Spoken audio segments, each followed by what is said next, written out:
What's your name? My name's Yuma. And Yuma, what do you do? I'm a computer science student. Where at? Vancouver. Vancouver. And you're from? I'm from China. China. And we were talking about information and misinformation and how so many sources deliberately try to give us a false conception of things. And you were saying that in China. Yeah. So in China, so if it got deleted immediately on any online forum or anything, then you know it was probably true. And it goes down from there. If someone posts something really controversial, but it stays up, then you know it's probably just like. So how do you know if something's true here in the United States or in Canada? If you don't have that kind of, sort of black and white. If they take it off, then you know it must have been then true. that's not black and white, because it might just be something that's really like well written, but it's not true at all. It's just disadvantageous. Oh, okay. Yeah. Do you need a different kind of skepticism here?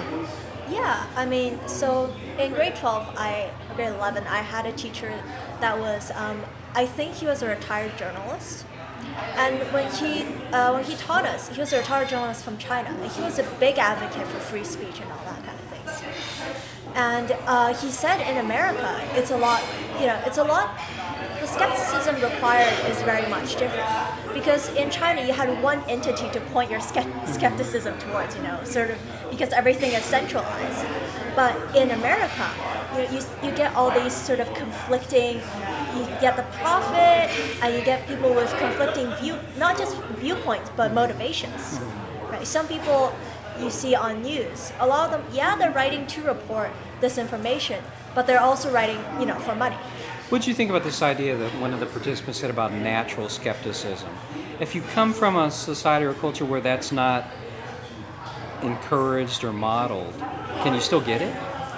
At least for me, it has been a conscious effort. So I do find myself resorting to these heuristics because it's very much not something that's like, oh yeah, I'm consciously sort of staying in my old habits of just like reading something, and because I know my reaction to something when I read it for the first time, even if it's kind of ridiculous, if I see it on a webpage, I'll believe it.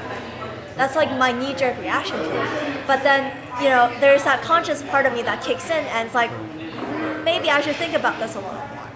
Because there was this chilling article in The Guardian today in UK about how so many people within Trump's web, especially who are related in some way to Steve Bannon, are deliberately spreading misinformation and trying to sow seeds of doubt about and pull the rug out from under us about global warming. And so I ask myself, gosh, is anything that I read, because these are being filtered through so-called reliable sources, is there anything I can read that I know is so-called true? I think the scariest thing about that is I don't think their particular tactic is to make you believe that global warming is false.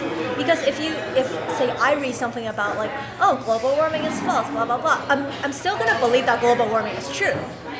But okay. Their desired trend is that this global warming denial is the norm.